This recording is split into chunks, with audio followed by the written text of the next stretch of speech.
family from the Soviet Union that are helping to combat anti-Semitism in Europe and North America. So it's interesting.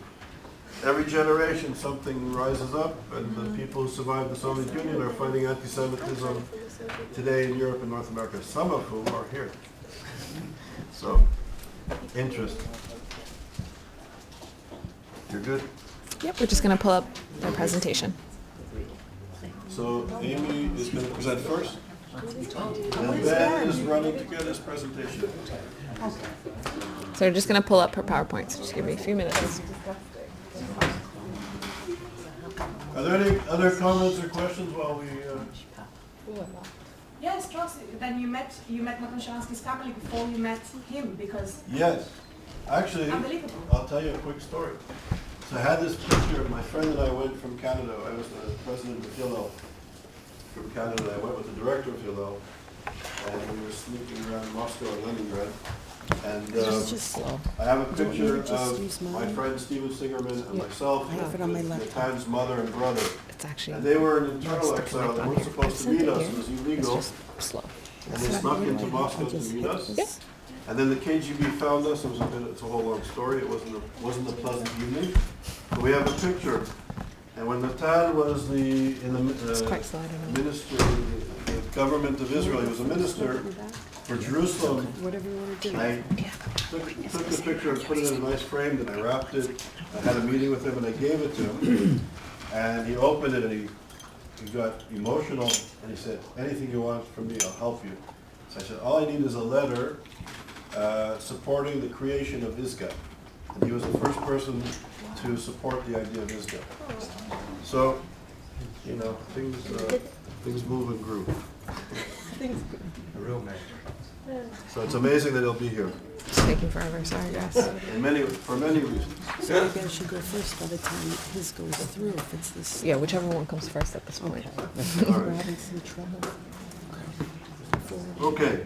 So actually I think this session from Amy and Ben is, I think, perfectly timed in my opinion. Who's going to go first? Whichever PowerPoint comes up first. Yeah. We will see. So You just search. It looks like it's Ben. It's looking like Ben. It looks like Ben. Okay, cool. And before I introduce Amy and Ben, Catherine, are you here? Yeah, me. Catherine just joined us today. She's an amazing scholar from Liverpool, and she was a scholar in residence a few years ago, and is a friend of ISGAP and a fellow of ISGAP, and does incredible work. And we're very fortunate that she came to join us for the remainder of the program. So, a good colleague, you should all speak with her. Hello.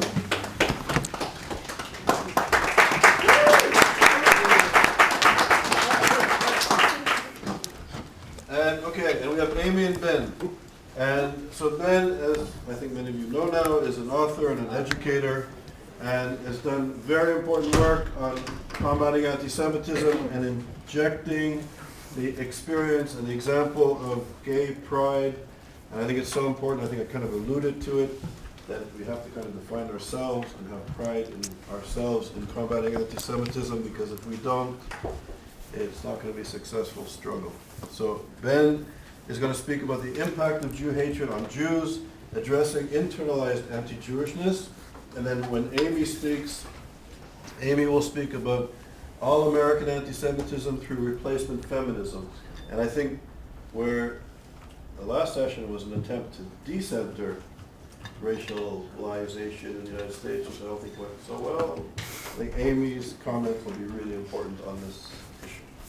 Ben, the floor is yours. Thank you. Hello everyone. I have not worn my glasses, so I actually can't really see any of you, which is totally fine.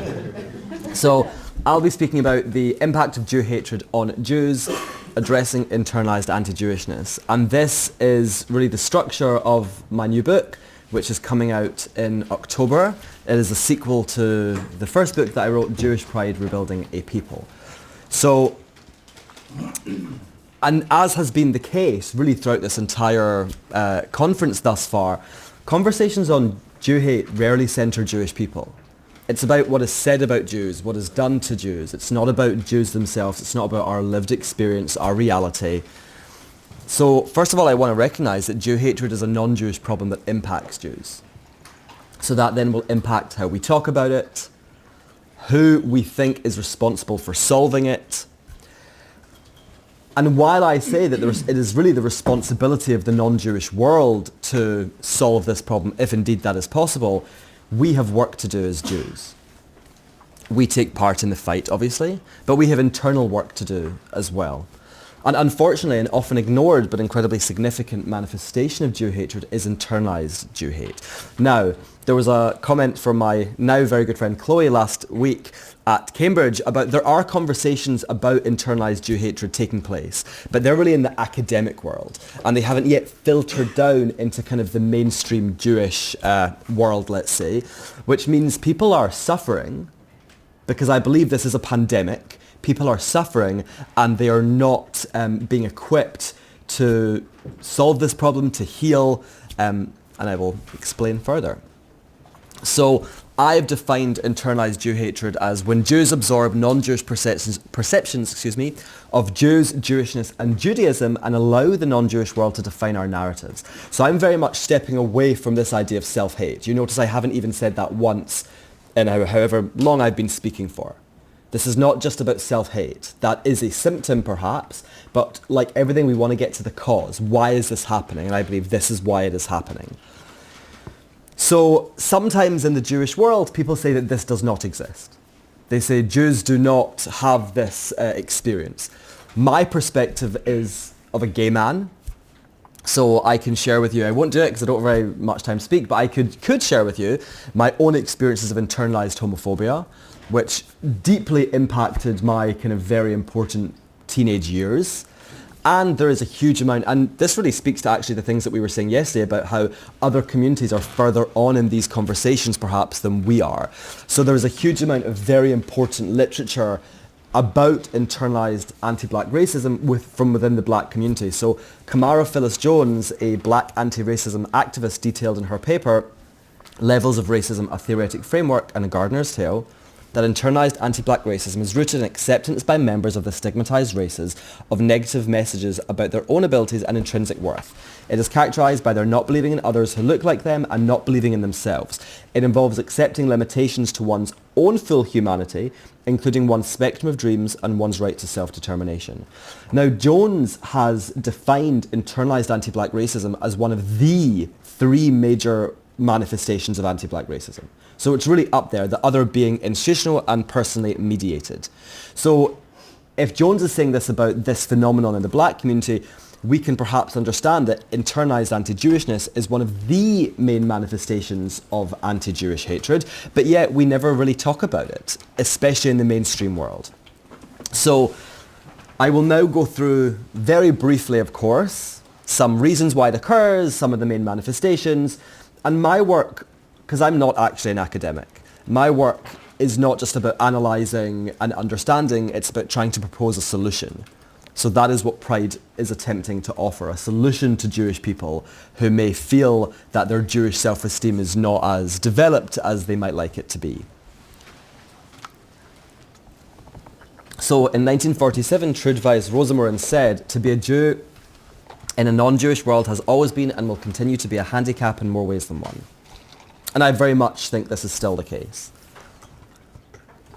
But why? Why does this happen? So this was referenced earlier today, actually, about our identities being defined by the other. And this can happen in an interpersonal way. You know, if I can say to my partner, oh, I'm feeling this, I'm feeling that, and he could be like, no, you're fine, don't worry about it. So I'm seeing myself through his eyes, and that can be, for the most part, positive. When we come to societal, that is where the complication comes. Because number one, particularly with regards to, and Devin spoke about this, minority and majority, the majority has no right to define the experience or identity of the minority. It often happens, but they have no right to do that. And then number two, with regards to the Jewish experience, we are attempting to integrate, and I will speak about integration in just a moment, into societies really which are founded on Jew hatred. Particularly if we look at the West, it was founded, I believe, using Jew hatred, forming non-Jewish identities based on Jews.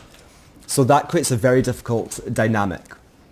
So our identity is created or fed back to us through the majority. which is very damaging because they simply do not understand what it means to be Jewish or whatever the identity you might be talking about. And what this does is create categories of good Jews and bad Jews. So good Jews and bad Jews don't exist. I said on Twitter, love a tweet, I said there's no good Jews or bad Jews, there's only Jews. There's only proud Jews, actually. And good Jews and bad Jews is, again, remember, per their understanding of our identity. It's not about, if you light the Shabbat candles or if you keep kosher, that's irrelevant. It's about, do we conform to their expectations of our identity? Are we palatable? And some examples of this were in the 19th century with the scientific study of Judaism, which was called Wissenschaft des Judentum. And that is not inherently a bad thing. The scientific modern study of Judaism is not inherently bad, of course. But what we saw was kind of enlightened, emancipated German Jews use Eastern European Jews, use the Ostjuden to define their identities as good Jews, which was the creation of this character called the Schlemiel, and that was all rooted in non-Jewish expectations of Jewish identity in Germany in the 19th century. They wanted to show we're good German Jews. So they had to reject, they had to be, they're good Jews, so they had to have the bad Jew. I have done this myself. I used to say, I'm Jewish but. What was I saying? I'm Jewish but, and what I was meaning was I'm not Orthodox. I'm not one of those Jews. I'm a Jew that you can understand. Or I'm Zionist but. Those are things that we regularly say and we may not even think about them. And this really goes on to another reason, and there's many more reasons why this occurs, but for the sake of not being so long-winded, I will only have a couple. The next is the difficulty of Jewish integration. I believe that it is inherently difficult for Jews to integrate. It is not impossible, but I believe that it is difficult. Why is it difficult? Because we're trying to integrate, particularly in a Western context, into societies that, again, were founded in opposition to us. And it may not be in opposition to me as Ben, but in opposition to us as a collective. And again, what happened in the 19th century was we were forced, coerced, into giving up our specificity. Our specificity, which had maintained our identities for 2,000 years in exile. That specificity is particularly important to Jews. Because without it, we simply would not exist, and we would have ceased to existed many, many hundreds of years ago. But in this period, the non-Jewish world coerced us, I believe. They made promises to us. They made us accept contracts that we had not asked for. And there was many terms and conditions about universality, about how we fit into their idea, again, of good Jews. And ultimately, we're forced to choose. And we used to have this conversation ourselves. If there was a war between Britain and Israel, who would you fight for? That's what the conversation was when I was a kid. And I think that iterations of that conversation happen all over the world. We're forced to choose. Well, are you a British Jew or are you a Jewish Brit? And again, it is possible to integrate. But to do so, you have to understand the rules of engagement. And we'll get to that. So that was very, very brief about why this occurs. And let's look at the major manifestations. So George Eliot, which was the pen name of Mary Ann Evans, wrote in 1876, I wish I had not been born a Jew. I will disown any bond with the long travail of my race. I will outdo the Gentile in mocking at our separateness. So I've identified 3 different major manifestations of internalized anti-Jewishness. The first being diminishment. And these are just 3 words that begin with D. They're not the 3 Ds, because I know that is taken by Mr. Sharansky, and I would not dare be so bold as to take that. So just 3 words that begin with D. Diminishment. That is what I was talking about. I'm Jewish, but. I'm Zionist, but. I was making my Jewishness smaller. I was qualifying it by saying I'm a good Jew. I'm a Jew that you can understand. Yes, I have these traditions and customs, but I'm still like you. We can still relate to each other. We alter ourselves. We alter our names. We altered the concept of what it meant to be a Jew, moving in the end of the 18th century from a more people, national understanding to a very specific religious understanding. The Reform movement in the United States, which I am a Reform Jew, but the Reform movement in 1875 had the Pittsburgh platforms which said, we are no longer a nation, we're just a religious community, shedding 4,000 years of Jewish identity. And again, this is all rooted in being good Jews, fitting in with the world that we're living in. And ultimately choosing. Do you mind removing the thumbprint so the image can be a little bit larger? At my age, I need a little bit. This? No. What thumbprint? Go to full screen on the presentation.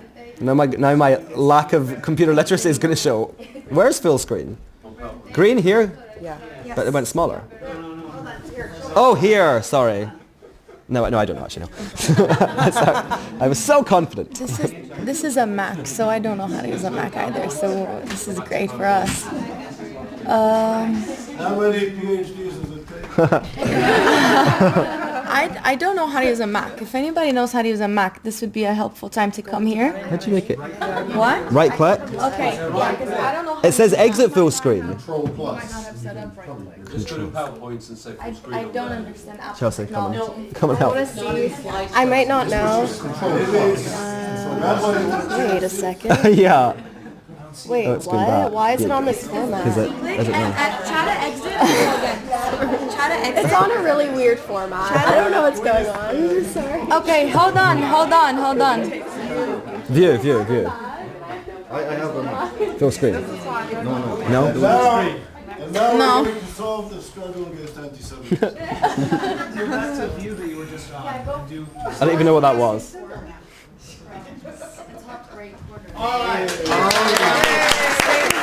Okay, very good. Here we go. Okay, so let's refocus. What was that? Startup Nation. Right, let's refocus, because this is good, I promise. Denial. That is the second manifestation. And that is pretty self-explanatory. It's when one denies one's Jewishness. Historically, this would have meant converting to another religion. We have many examples of this from throughout history. Johannes Pfefferkorn was one of the examples. He was a Jew who converted to Christianity. And then, because of the complication of Jewish identity, because of actually the fact that Jewishness is in some ways an immutable characteristic, he had to then deploy his former Jewishness as a weapon against the Jewish community in order to prove that he was a good Christian. So that is perhaps a little complicated, but it is what it is. Then we have Ella Emhoff. Now again, I'm not saying that Ella Emhoff, who is the stepdaughter of the Vice President of the United States, Kamala Harris? I always mispronounce that name. Kamala. Let's cut the Vice President of the United States, Mrs. Harris. So Vice President of the United States, her stepdaughter is Ella Emhoff. She is a model and an artist, and she went to the inauguration, obviously, and she wore her, what is described as curly hair. She wore her hair natural. And tweets were sent by Jewish women all over the world celebrating this. They thought, wow, this Jewish woman did not feel the need to alter her identity in this kind of the world's biggest platform. Forward magazine that we've heard about just a moment ago in the last session, they wanted to include Ella in the top 50 American Jews. A note was sent to Ella and her publicist sent a very polite message back. It was very polite and it said, Ella is not Jewish.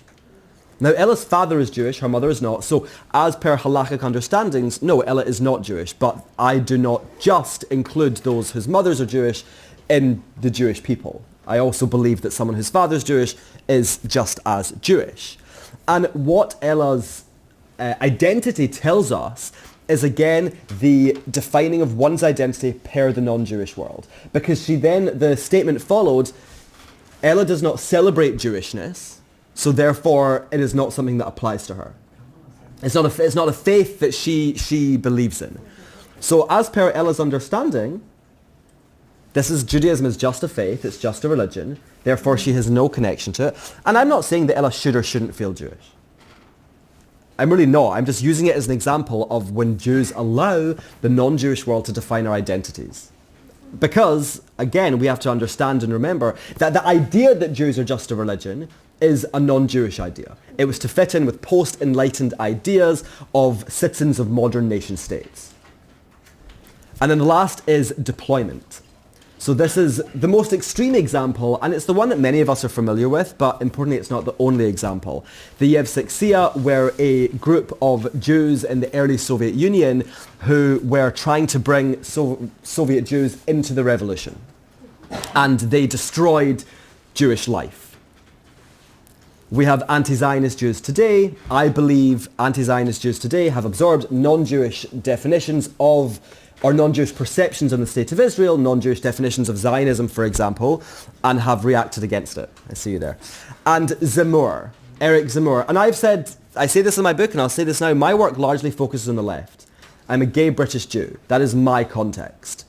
But this is not just an issue on the left. It also exists on the right, and Eric Zemmour was a very kind of recent and well-known example of a Jew who is reacting against his Jewishness, who had made a choice, and he had chosen France. And he said, he tweeted, my grandfather was Napoleon and my grandmother was Joan of Arc. And that's really, he was defining his identity as primarily being a French person. His Jewishness came later. And it's why he said that the French Jews who were murdered in Toulouse when they were buried in Israel, he described them as traitors. Because for someone who prioritizes Frenchness, they are traitors. Why are you running off to Israel? You might be a Jew, but you're French first, according to Zemmour and that line of thinking. So from pre-modern to modern, there isn't a single Jew who doesn't carry within himself at least the beginning of Jewish self-hatred. And this is a quote by Theodore Lessing. I don't know if I necessarily agree with this, but I would say that there isn't a single Jew who doesn't carry within themselves the capacity for internalized anti-Jewishness. So the first example we have is Epispasm and the Jews. So we talk a lot about Hellenized Judaism, which was an evolution of Judaism when the Greeks ruled Judea. One of the manifestations of this was Jewish men and boys attempting to reverse their circumcisions. Why? Because in Greek society was centered on the gymnasium, which literally translates as school for naked exercise. Naked exercise, so you went into the gymnasium naked. It wasn't just exercise, it was a place for learning, a place for meeting, a place for socializing. So if a Jew or anyone wanted to get ahead in society, that was the place they had to be. Jews were circumcised, so they could not enter. And the Greeks also believed that to be circumcised was to be mutilated. So they attempted to reverse their circumcisions. This was about 2,300 years ago. And these were Jews living in the Jewish indigenous land. They may not have been ruling it, it was colonized, but they were still in the homeland. We're going to fast forward, about 2,000 years and look at Moses Mendelssohn and the Haskalah. And it's been said that modernity has been the greatest thing, and it was this amazing change in the Jewish circumstance. And it was an amazing change in the Jewish circumstance. But it also has had very serious repercussions with regards to Jewish identity. And what it created, in my opinion, was an identity crisis. Jews having to choose once again. And Moses Mendelssohn, when he translated the Torah into German, using Hebrew letters, but he translated it into German, he said it was the first step towards culture. And Moses Mendelssohn was trying to save the Jewish people. He wanted them to say Jewish. But he was basing his understanding of what it meant to be a good Jew on the non-Jewish world, how they perceive us, the prioritizing of German culture. And he also participated in the denigration of Ostjuden, Eastern European Jews, and described Yiddish as a language of stammers, corrupt and deformed, repulsive to those who are able to speak in a correct and elegant manner. Which is a very demonizing thing to say about a beautiful part of Jewish civilization and a rich part of Jewish civilization. So modern. Now there's many different examples of this. One that I will touch on briefly, and I'm not going to say very much about it actually because we've heard so much about it, is about the left and the Jews. And I say this as someone who considers himself on the left. But what has happened, particularly since the millennium, is that the more historic, or let's say, the more hard left ideas about Israel have entered into the mainstream because of the internet. And that is something I don't think we've discussed enough, to be quite honest. The internet is a major factor in all of this. It is one of the major front lines. And it's why Jews who identify as on the left are experiencing an identity crisis. Because anti-Zionism has become broadly speaking, a leftist position. Now, of course, not everyone on the left is anti-Jewish, and not every part of the left is anti-Jewish. Of course not. But we're speaking broadly here. And this has created ideas that it is not possible to be a proud Zionist Jew, or let's just say a Zionist Jew, and still be left. So you have to choose once again. And Alyssa Rubin, who is an If Not Now volunteer, and If Not Now is an organization that is in the United States that is that says it's a Jewish organization, although that is, there's questions about that, and it really campaigns for the Palestinians, but in a way which is very problematic to many people. Anyway, Alyssa Rubin said that the Black Lives Matter protests created a whole new wave of people who were really primed to see the connection and understand racism more explicitly. She said, understanding the ways racism plays out here, i.e. the United States of America, and then looking at Israel/Palestine and realizing it is the exact same system. So this is part of the, Israel's an apartheid state, Israel's committing genocide, part of this family of thought. And it is not true, but these are prevalent ideas on the left. And this has again created an identity crisis, Jews having to choose. So what is a solution? I think that us sitting here and just going over how much everyone hates us and how deeply rooted it is in society is important, but for the average person in the street, we have to be offering something practical. How are they going to navigate the world they're living in? My kind of offering is rooted in pride. And this is rooted in, as I said, my experience as a gay person, the journey that I had to take from immense amounts of internalized homophobia, suicidal ideation, self-harm, to being proud of my sexual orientation. So that was my framework. So that's the world I come from. So True Advice Rosamund, we're going to refer to her again, said the positive side and worthwhileness of being a Jew will have to be stressed and bolstered by props beyond the sullying reach of the Jew hater. So let's look at what this might look like.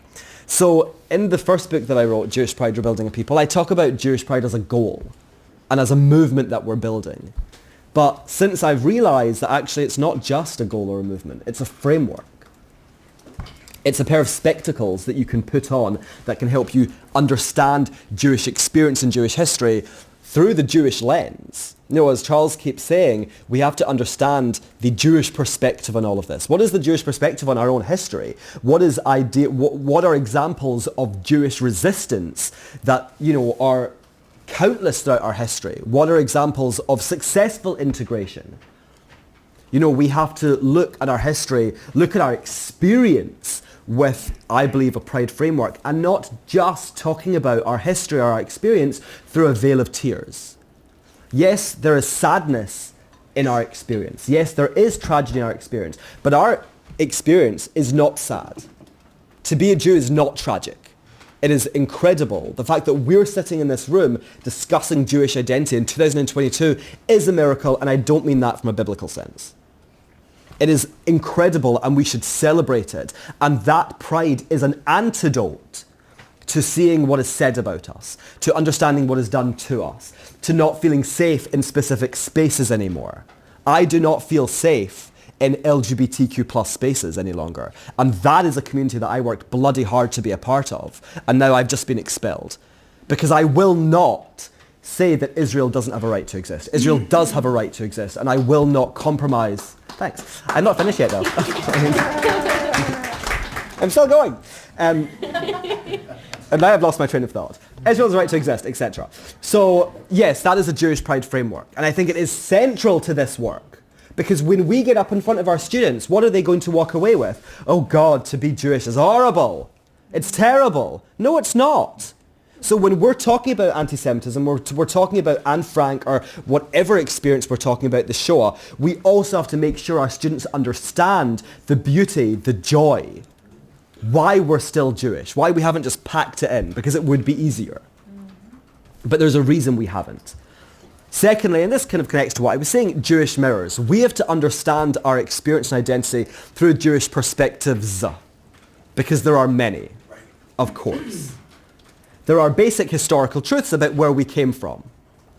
We can trace our ancestry, and I'm not meaning genetically. We can trace, where we came from, where our culture comes from. So there are truths that we should celebrate and recognize, but of course there's different perspectives that all should be included in our Jewish mirrors.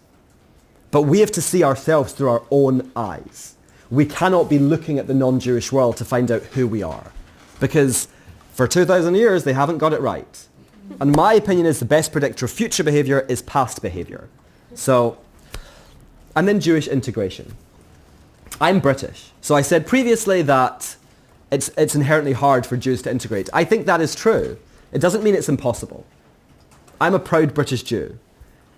I feel at home in the UK. I've just moved from Hong Kong about a month ago, and I feel very happy to be back in Britain. I understand the cultural norms. I feel more at home here. So it's not that we have to choose. They are wrong when they tell us that we have to choose. We do not have to choose. We can be British or North American or South African or whatever the case may be, or French. And we can be Jewish, and we don't necessarily need to compromise. Or we don't necessarily, maybe we need to compromise, but we don't necessarily need to choose. We don't need to diminish ourselves to make our Jewishness smaller to be accepted. We're not asking for acceptance. We're demanding it. Remember, Pride started out as a riot. It wasn't asking for rights. We're not going to ask for rights. We will demand them and we will fight for them. And one of the reasons we fight is because we know that we deserve better. We know that the way they treat us is wrong and the way they have treated us is wrong, and we know that we deserve better. And we will integrate if we choose, but we'll do so as proud Jews. I used to work in fashion. It was a brief moment. When I came out, unsurprising. And I love clothes. And every day I wake up and think, what am I going to wear? How am I going to represent myself? And the last part of my getting ready process, which now you're all going to know about, is putting on a kippah. I usually wear this tartan one because it's Scottish, which I like, obviously. I'm Scottish, if you haven't been able to tell. But I also have one that has a rainbow Magen David.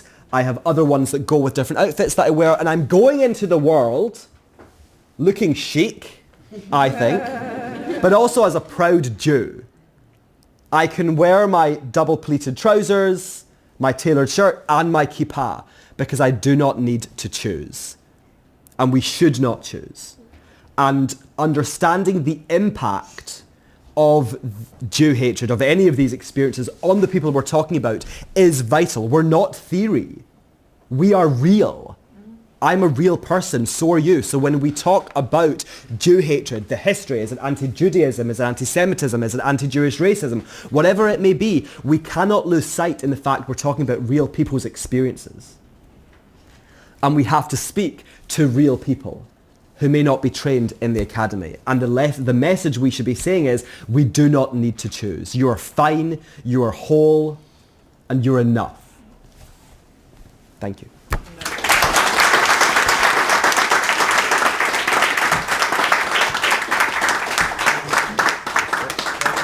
Thank you very much, Ben. It's a very important contribution. I'm sure there'll be many questions during the Q&A period. So next, Amy, the floor is yours.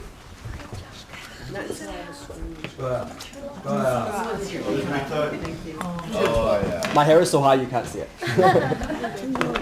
Make it so that I have it full, like Rami did. Thank you. Did you get that? What's this?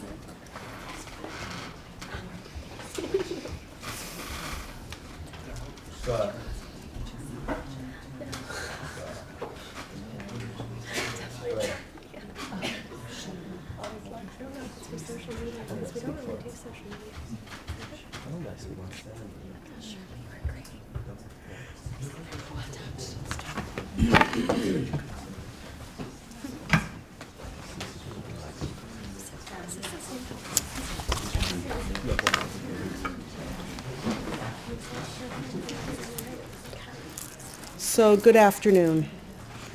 I'm going to be good. It's afternoon, 12:13. So, we're going to make a little segue from Jews can't be part of the left, Jews can't be part of the gay and lesbian movement, now I'm moving to Jews can't be in the feminist movement. In particular, Jews can't be in the feminist movement if they're Zionists. The lecture that I'm about to give is largely American-centered, but I think it has tremendous implications globally. And when you follow with me, I hope that you'll see why I'm saying that. I don't say that out of any degree of happiness, as you can probably tell. About 40 years ago, feminists worldwide, but also particularly in the United States, sounded the alarm about anti-Semitism in women's movements worldwide. And now it seems, in particular, that the American women's movement has become so amenable to anti-Semitism, so utterly amenable to anti-Semitism, that the opprobrium that was once reserved specifically for male perpetrators of things like sexual harassment and violence against women, that degree of scorn has been shifted from those male perpetrators to feminists in particular, and more specifically to those who are Zionist.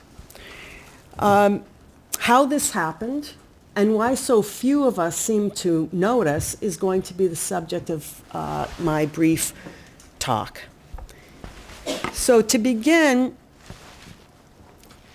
I'm going to let you know that last fall the American Jewish Committee, the AJC, found that nearly 40% of those American Jews it surveyed found that Jews avoided certain places, events, and situations, including identifying as Jewish online, and they have that fear out of concern for their own safety as Jews.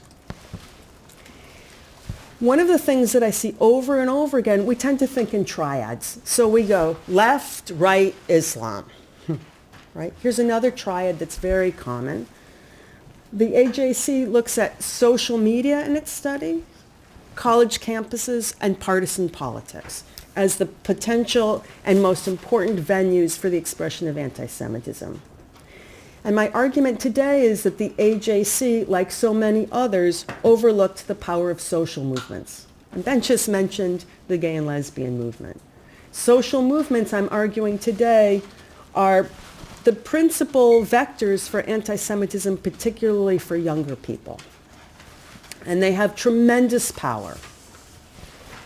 While there have been very crucial exposés, usually by journalists, about Black Lives Matter and about women's marches, too few folks seem to be terribly interested in what renders social movements particularly hospitable to Jew hating. And why now? Why the Jew hating now when Jews have been absolutely central to social movements? So why so hospitable to Jew hating, and why now?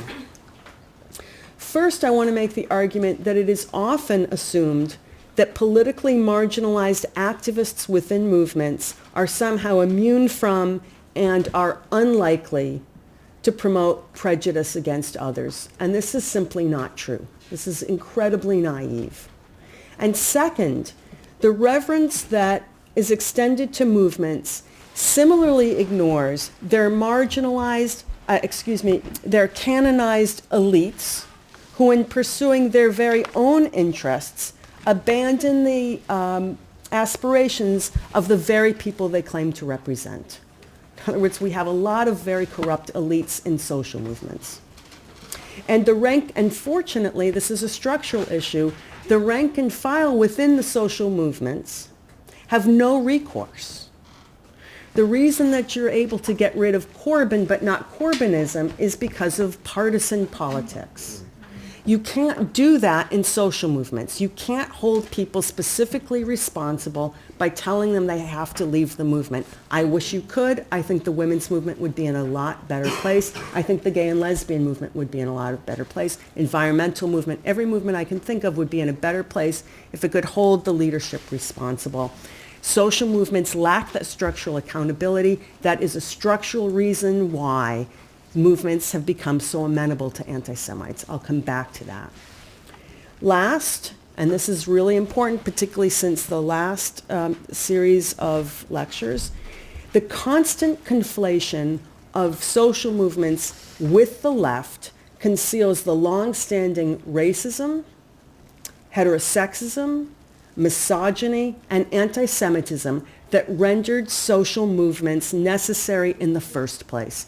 If, in fact, the left was so amenable to fighting for civil rights, women's rights, the environment, we would not have had any need for independent social movements. That gets overlooked. So my argument is, long vulnerable to left co-optation, largely inconceivable as independent, and frequently misrepresented by those the mainstream regards as leaders, we're left in a position that desperately needed critical assessments of social movements are frequently derided as right-wing or ideologically driven. What results from that is a stunning silence and naivete about movements and the cover that social movements now extend to terrorists and their apologists, particularly within academic settings. And it's that I want to focus on now. Case number one. In May of 2021, as Hamas launched over 4,000 missiles, not rockets like toys, missiles into Israel from Gaza, a group, or particularly perhaps an individual, calling itself the Palestinian Feminist Collective online, demanded that gender and women's studies programs adopt a so-called solidarity statement to decry Palestinian oppression. And here featured, with female figures who have apparently no need for eyes, the collective nowhere noted the terrorist organization Hamas, which has ruled Gaza with an iron fist since 2007 with the backing of the Iranian regime. Having omitted its repeated violations of its political opponents, this collective could ignore those Palestinian Arab human rights activists who frankly might prefer citizenship in an open and relatively gender egalitarian state like Israel than life under Islamists. By attributing the Israel-Gaza war and Palestinian oppression exclusively to Israel and not to the authoritarian rulers of either Gaza or what folks refer to as the West Bank, the collective portrayed Israel, and you've heard it before, it portrayed Israel as a state that is irredeemably racist, oppressive, settler colonial, and an apartheid state whose people, and this is fundamentally important to recognize, whose people no longer have a right to exist. That is exterminationist rhetoric. That is, like Hamas, a position that calls for the eradication of Jews. That over 100 women and gender studies programs throughout the United States endorsed this collective statement without even knowing who any of these folks are, if they even exist, is unremarkable. And I want to explain what makes it unremarkable, even if we're shocked.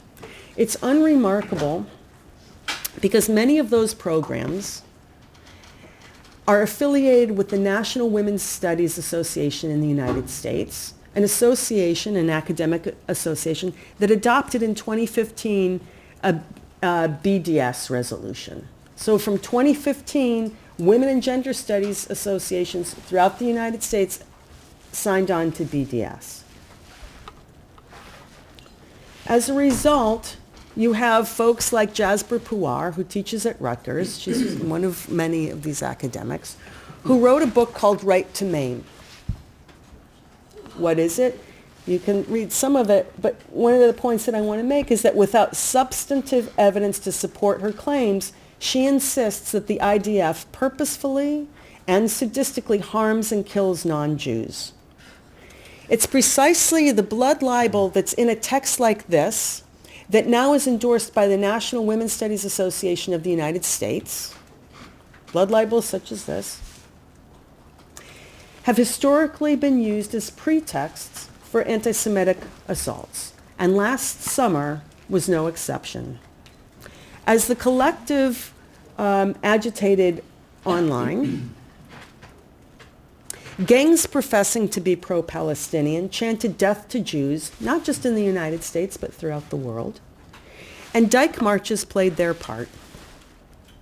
The one in Chicago that was organized adopted this as their flyer. And they also adopted a solidarity statement with Palestinians. And this is the flyer that they distributed to organize the march. Incredibly sexist, does not look like any lesbian that most of us would recognize, with the stiletto boots on and the breast coming, I mean, it's a pornographic caricature, and the breast protruding from the t-shirt. ACAB means all cops are all cops are bastards, okay, which is a sexist term to refer to those born out of so-called wedlock. This is incredibly sexist. The, no. I'll come back to that. I do know. I want to talk, we don't have so much time, so I want to talk about the importance of the flags.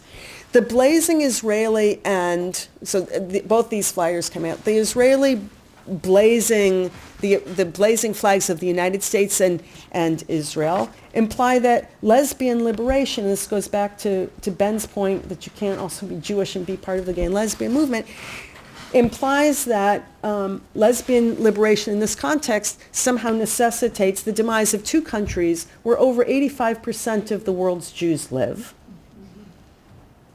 and places where, at least to some extent, lesbian existence is still recognized. So this is vitally important. Such messaging, though, was a repetition of views that were advanced under the guise of women's rights by the 2017 Women's March influencers, I refuse to call them organizers, they're influencers, who projected the new face of feminism onto the global stage. Through live international coverage, slick logos, and corporate sponsorship. I've never been in a feminist march that had live coverage anywhere, never mind international. Corporate sponsorships by, Johnny Walker. And whenever I see pre-made signs, I get very nervous now. The small group of leftists, and it must be said that's who they were, sold March merchandise through Women's March Inc., which is now a trademarked brand that brought in millions and millions from donors and merch sales. How else could they advertise the kinds of posters that you see right there, the veiled women, in the New York Times in full-page ads? Never been to a feminist march I could afford any of this. Despite profiting from nearly identical anti-Trump protests in English worldwide, and you'll also notice everyone in Berlin is holding up signs in English. The middle one's in France. This is in Paris, signs in English. Stockholm in English. Barcelona to the far left, nope, a Hitlerian mustache of Trump. All in English. And one of the things that I find interesting is, with veiled women in so-called pink pussy hats, which really irritates me, posters with Trump with the Hitlerian mustaches. I didn't hear any accusations of cultural imperialism. I didn't hear discussions of Holocaust appropriation or even selling out. This is promoted as being, quote, progressive. This is what's being promoted as being on the left. The gushing, and I do mean gushing, coverage extended to these entrepreneurs was unprecedented. These are on the top, they're the top 100 people from Time magazine, on Glamour magazine. You never see feminists represented anywhere. This is what we see. And I think that we see it perhaps not least because these women scarcely centered on women's rights at all. And let me give you an example. While they specifically invited black mothers and sons to the national stage in D.C., mothers whose sons had been killed by police, they specifically excluded black mothers of daughters who were similarly killed by police from the national stage. So it's a very male-centered movement. And why is this important? It's important because far from eliciting the kind of news coverage that could have catalyzed accountability for that violence against those women's daughters and violence against women in general, prominent human rights organizations like Amnesty International, which, by the way, organized the London March. People don't know that. Organizations that had long excluded victims of male violence from their concerns, including the genocide in the former Yugoslavia. Where were they? All of those organizations gained credibility for us, their ostensible commitment to women's rights, credibility that none of these organizations deserve. That Linda Sarsour was a principal influencer and prominent proponent of Sharia and the Bernie Brothers campaign, the campaign that helped to defeat Trump's main opponent, Hillary Clinton, in 2016, is not insignificant. In campaigning for the Bernie Bros, she earned street credibility, insisting, and I quote, "Smart women don't vote based on gender." And as a result, you can imagine that an infatuated press promoted Sarsour, who had earlier hailed Saudi Arabia for its 10 weeks of paid maternity leave by tweeting to feminist critics, "And you're worried about women driving? Put us to shame." And so she did put the women's movement to shame. And she did so how? She did so by harassing outspoken Muslim feminists like Ayaan Hirsi Ali online in absolutely vicious ways. And not least, as you also see, by demanding the expulsion early on, before the march, early on, of Zionist and Jewish feminists from the very women's movements that these women in the United States and actually many places throughout the world that these Jewish women had helped establish. Indeed, I provide for you Vanessa Rubble. Why? Because you've probably never heard of her. She's the Jewish founder of the Women's March, who naively brought Sarsour and others in to work alongside her so that it would be a diverse march. And she was one of the first to leave because of why? Because of the anti-Semitism of her co-organizers, like the woman pictured here, Tamika Mallory. Who's Tamika Mallory? She cut her political teeth co-chairing the 20th anniversary of the Nation of Islam's Million Man March in 2015. She worked alongside her father. You need to know that the Nation of Islam is recognized as a black nationalist hate group, and Mallory's defense of it as a positive force for African Americans has helped to extend cover to Louis Farrakhan, to whom she refers to as the GOAT, meaning greatest of all time. In a tweet to the left, he explains that he is not an anti-Semite, he's anti-termite. Her promotion, and this is absolutely key to understanding how the Nation of Islam is moving and is going into the mainstream. Her promotion of the Nation of Islam is, to my mind, reminiscent, and I refuse to refer to as a feminist theorist, her behavior, the promotion of Louis Farrakhan as good for the community is reminiscent of the gender theorist Judith Butler's insistence that Hamas and Hezbollah be recognized as, quote, progressive social movements of the global left.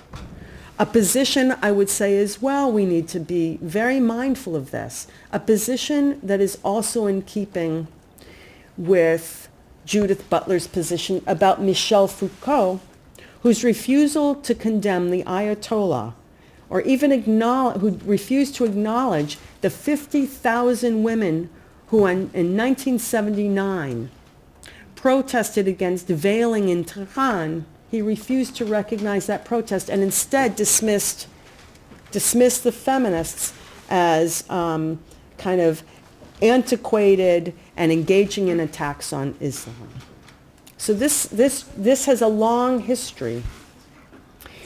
That the adulation that Butler offers, Mallory offers, Foucault offers, their adulation of misogynistic anti-Semites, the fact that it has provoked so little ire outside of the Jewish community is, and I'm just focusing now, pardon me, just on the women's movement, is a testament to how weak the women's movement in my country has become.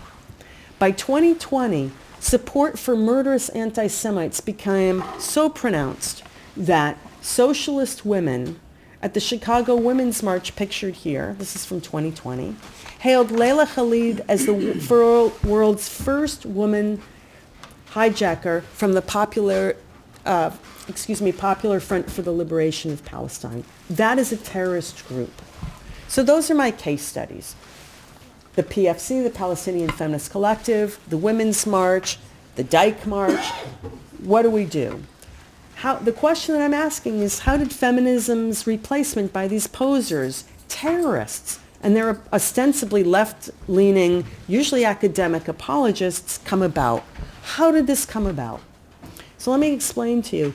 By 1990, Islamists began to fill the ideological void that the Soviet Empire, and it was an empire, had previously occupied in demanding women's subordination to a greater cause. We're always expected to do that.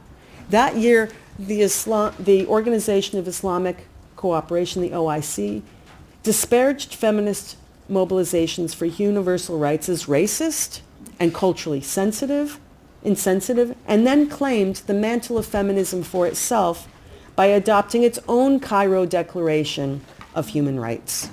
The OIC is the world's second largest intergovernmental organization after the United Nations, and its 50-plus Muslim majority member countries hold tremendous sway within the United Nations, which explains a lot of the UN's politics.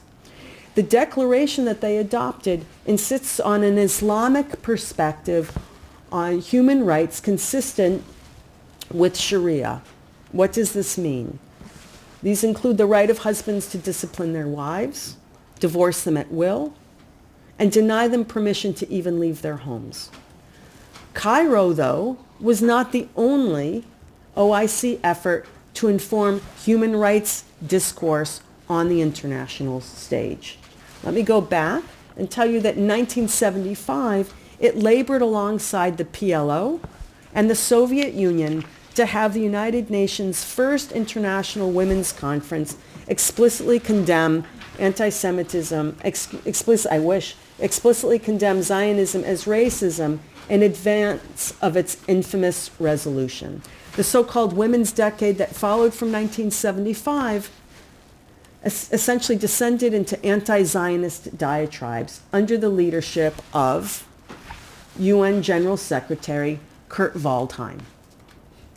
Kurt Waldheim was a Nazi, and his centralized, top-down, bureaucratically managed international campaign against Israel persisted during his tenure from 1972 to 1981, and by the way, long after. And that's most recently evidenced in the 2001 United Nations World Conference Against Racism in Durban, South Africa, again with a lot of input from the OIC. That conference offered an major international venue for disparaging Jews as divisive proponents of racism. And it did so through flyers like the one seen here, which imagined a better world if only Hitler had won. The conference ended with thousands of the people who had attended and their allies marching on Durban's Jewish Club, where Jews sheltered under the protection of riot police. Under the guise of opposing racism, the online harassment against Jews continues and is exemplified by this, and frank caricatures and related tweets like the one seen here.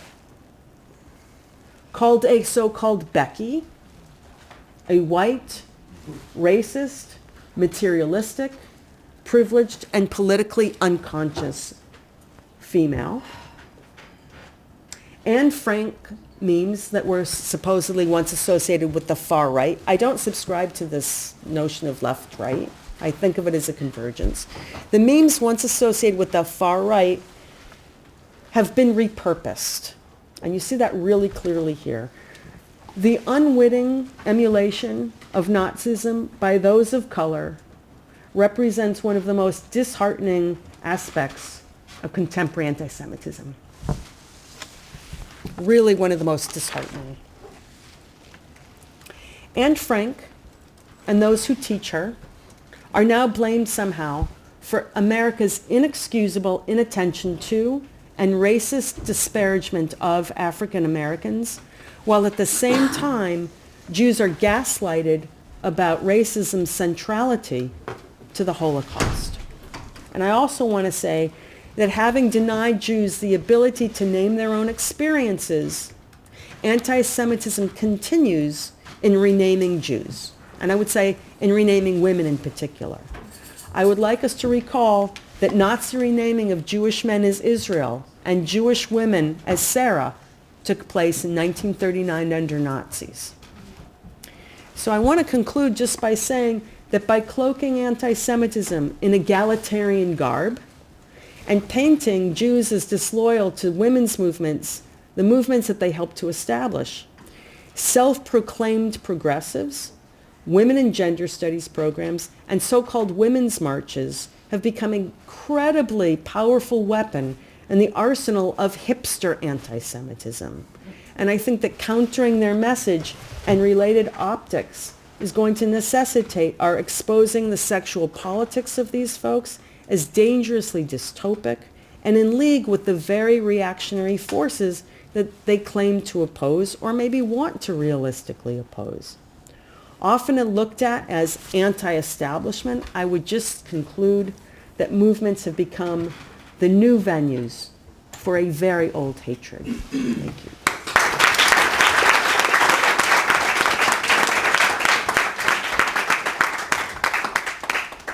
Amy, thank you very much. Thank you both for two very powerful and important contributions. So we have Q&A. Deidre? I'm always asking questions.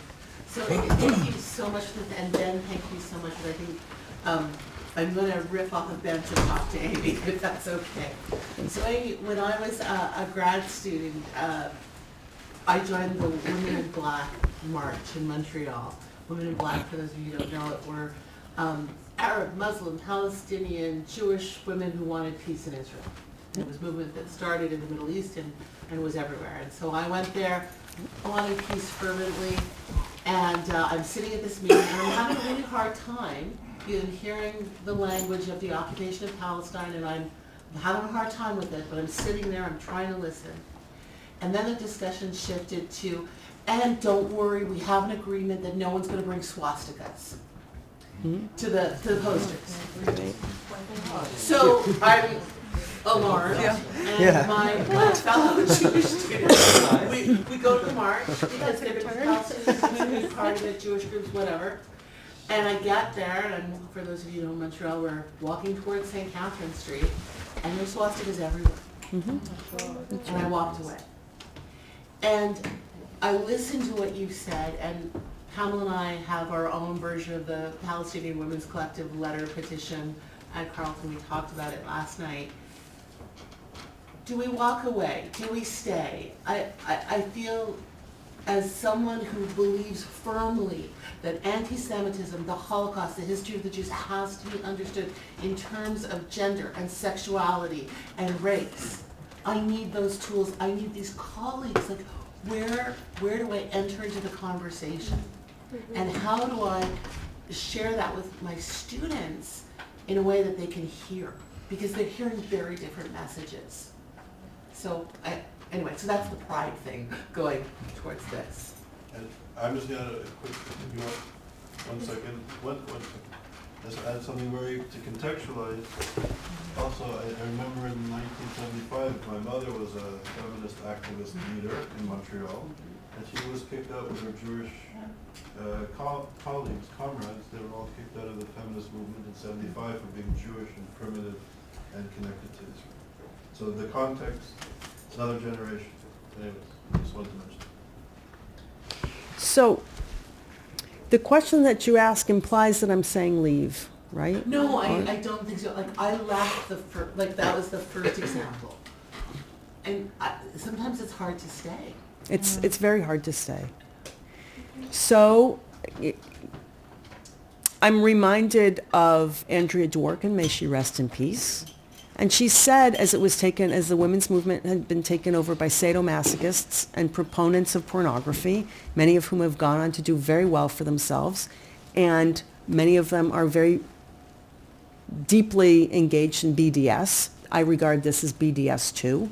The first one was bondage, domination, and sadism. We have dealt with them before. So Andrea, may she rest in peace, said, if this is what feminism is, it deserves to die.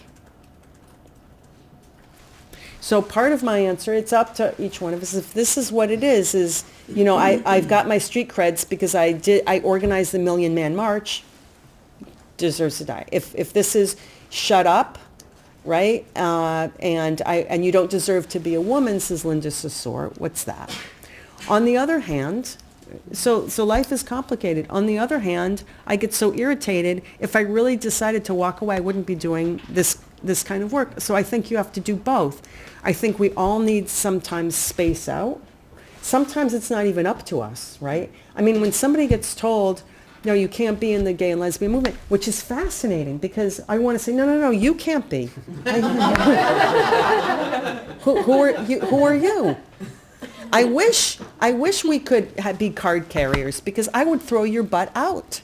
So I think that we have to, one of the ways that we deal with this is we really know, and Chloe discussed this earlier in terms of where's the theory coming from, who are the organizers, what is our history. We have to know that and then question them. Like, this is seriously your credential? You're with the socialist women. That's mazel tov. That's wonderful, but that wasn't feminism. And I know that's controversial, but yeah, that's not feminism. Sorry. Also, my place in the gay and lesbian movement is irrelevant. I'm still gay. I've not changed, and I think that our values do not change. I probably, at this point in my life, would never vote Labour ever again because of the trauma of the Corbyn experience. But does that mean that I have rejected all of the values that I once had? No. So I don't think that we always have to be in these spaces to continue doing work. There are Jewish people, many of them in this room, who are interested in that specific kind of work, like social justice or whatever. And just because you're not in a space, you're no longer welcome, doesn't mean that you have to stop doing the work.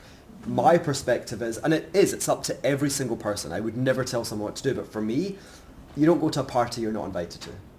And you don't stay once they've turned the lights off, as someone did. Yeah, that's true actually, gate crash. You don't stay once they've turned the lights off, as people once did to my parents after a dinner party. It's like, okay, it's time to go, because for me it is personally about self-respect. I'm not going to try and be part of the gay and lesbian movement, because I'm not necessarily welcome there. I'm still gay, I'm still going to research my history, I'm still going to talk about what it means to be a gay Jew.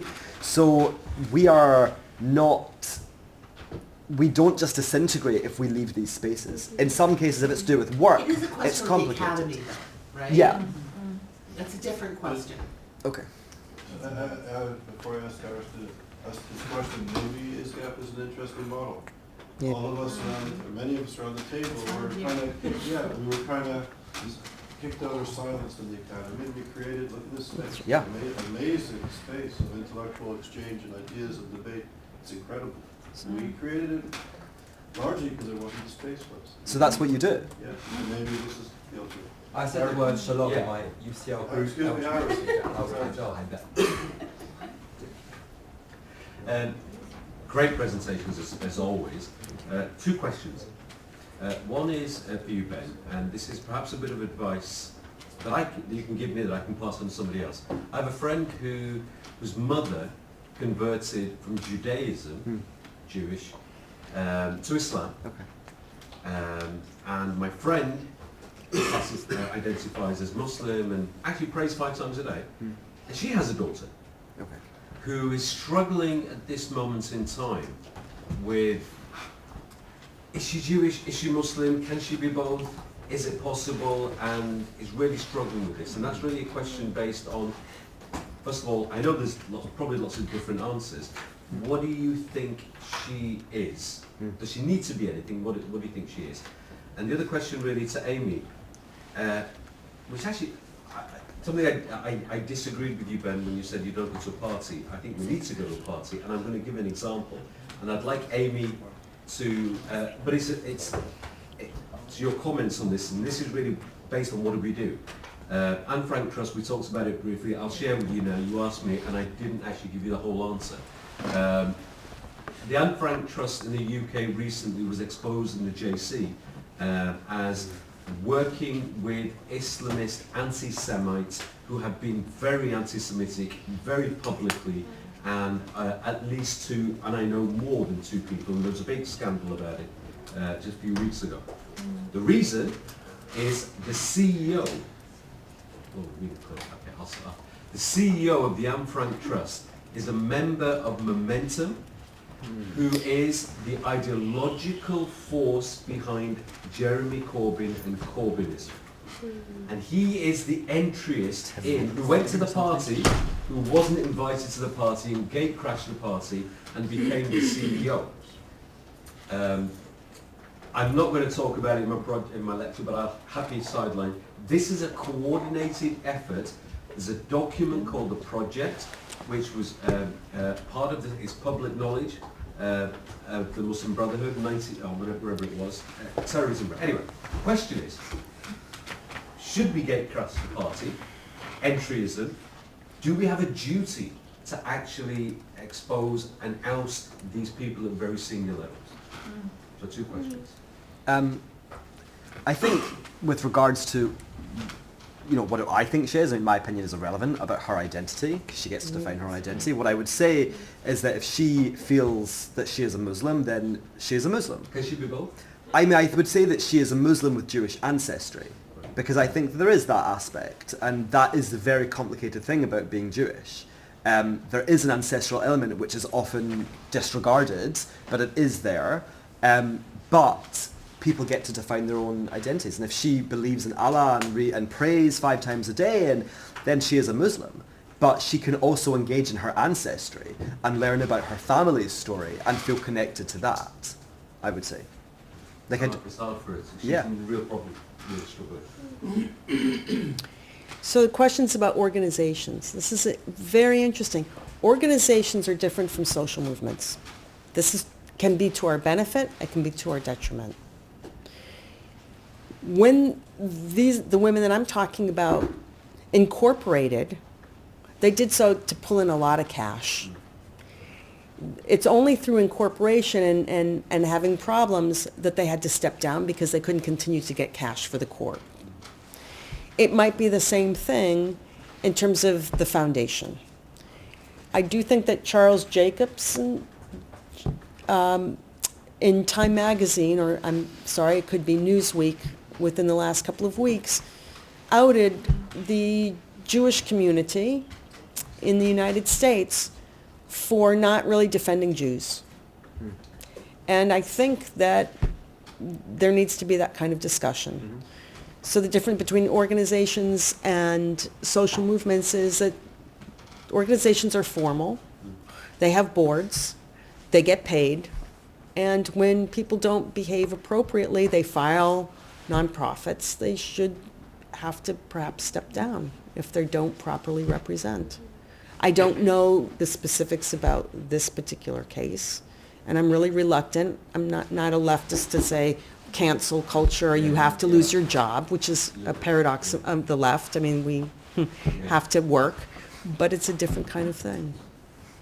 Thanks. So we have Sarah and then Noah. Well, thank you for the most amazing lecture, both of you. Really, this was very, very enlightening for me. I had so many of these ideas in my mind, and finally you gave it structure and a voice. So I really, really appreciate both of you. I was talking to Ben yesterday about the power of social media. I teach high school, and every year more and more so, my students at younger ages come to my classroom already very radicalized about this issue. Especially, in Mexico, we're having a lot of problems with feminicides, and the feminist movement is growing, thank God, because it's really needed to have a voice. But my students who are Jewish, I teach a Jewish high school, have become very radicalized and follow the Sarsours and the AOCs, and they idolize them. And I mean, there's not, like, I can turn blue, I can tell them everything that I feel, but there is just not a listening opportunity to say, listen, these women are not, they're not what they say they are, they're liars, or they are very anti-Jewish, very anti-Zionist, nothing.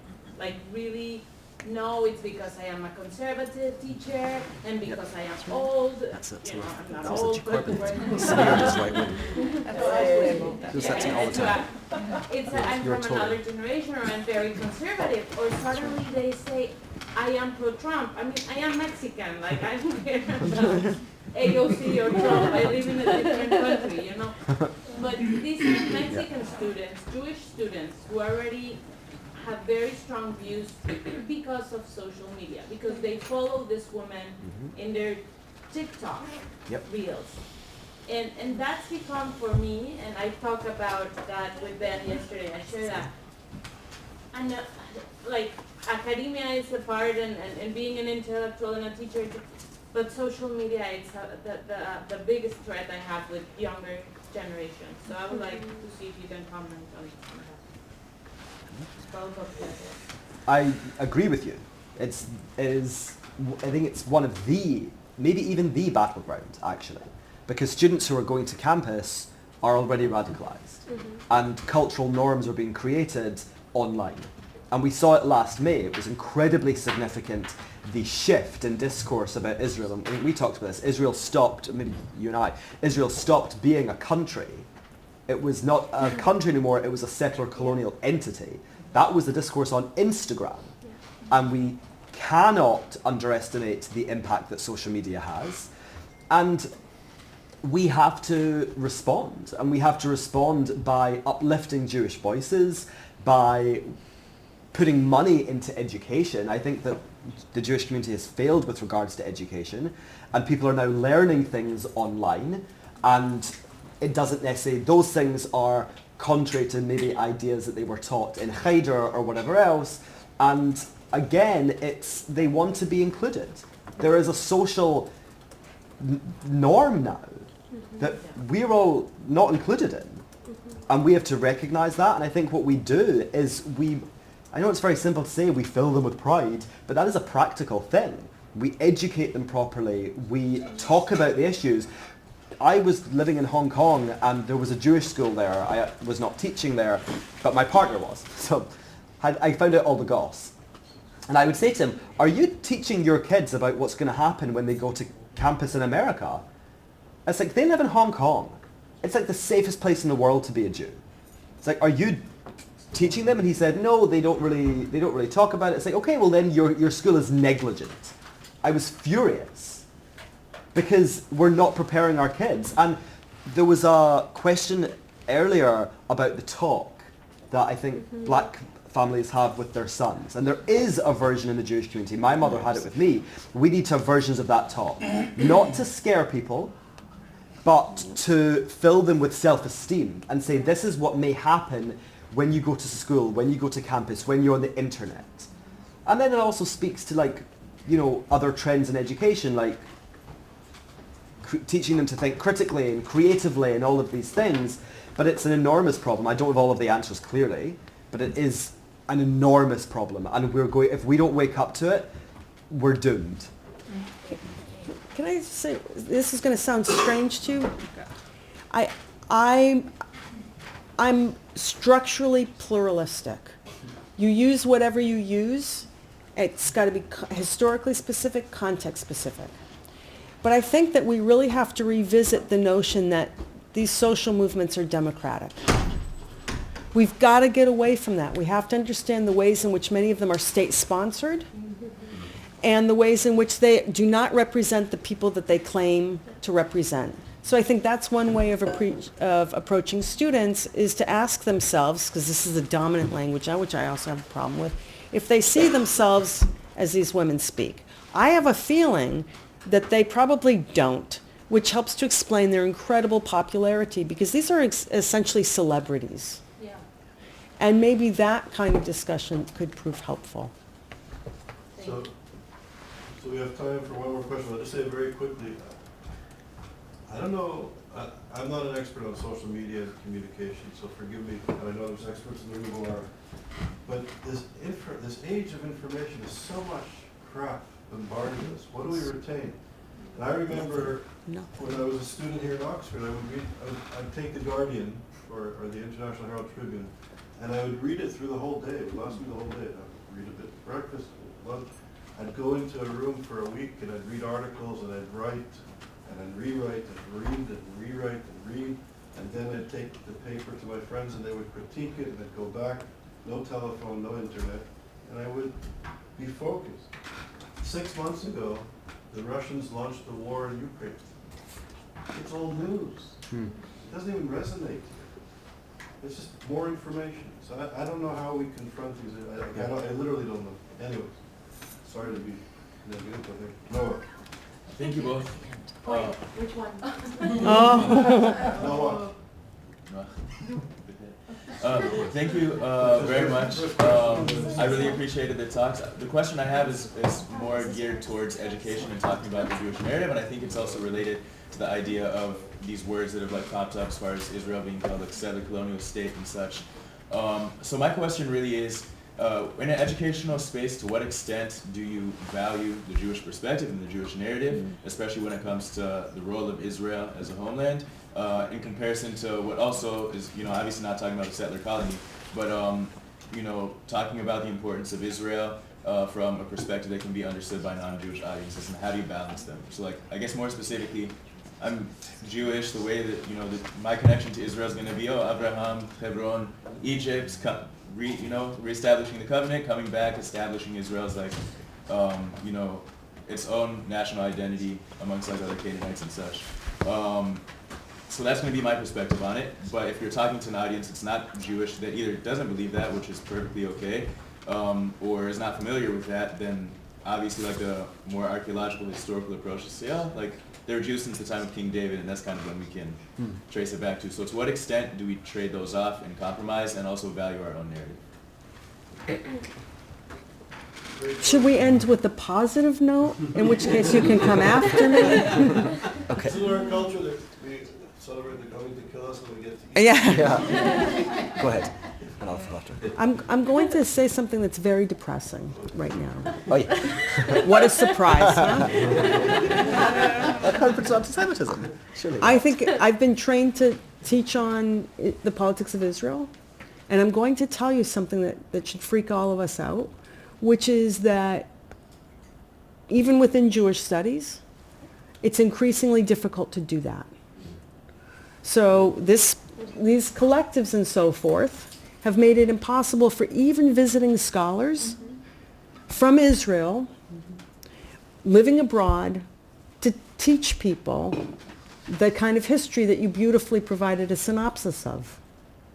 We have been so demonized that even to say anything on campus, or to, at this point, come out as a Jew, which I don't even like, I don't lead with my identity, but I'm not a dhimmi, obviously, and it was assumed that I'm now a white supremacist just because we laugh, but it's really sad.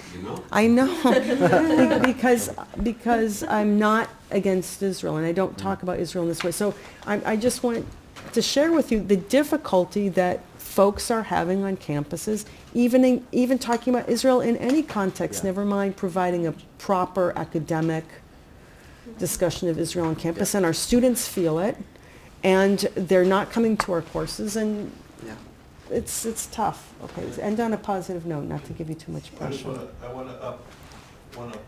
Okay. And then turn it over to Ben. In Holocaust studies, That's true David too. Patterson writes about this, and we've discussed it. I've had experience of it.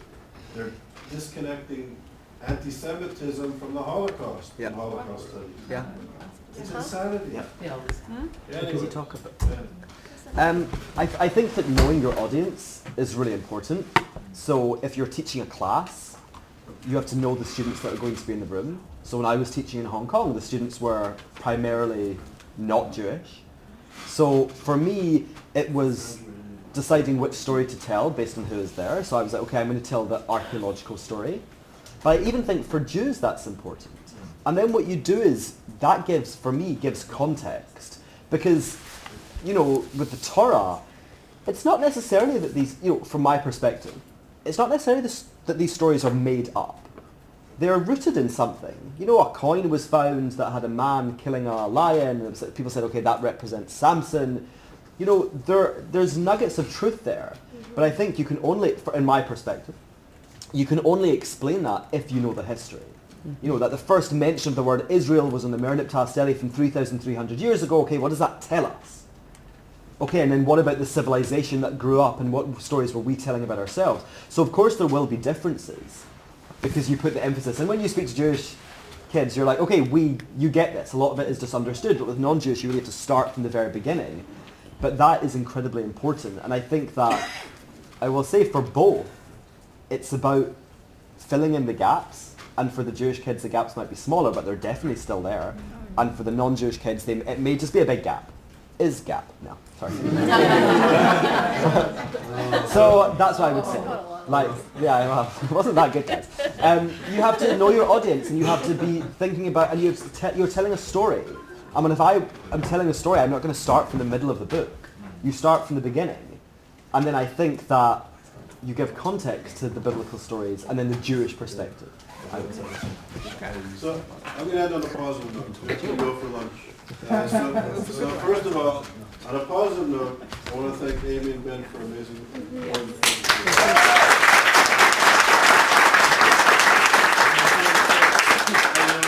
on another positive note, I think the fact that brilliant people, young people, senior scholars were here engaging the issues at this level of scholarship and thought and knowledge and wisdom is extraordinarily positive. And you know, Harris and I were sitting here kind of commenting as we listened to the discourse and conversation.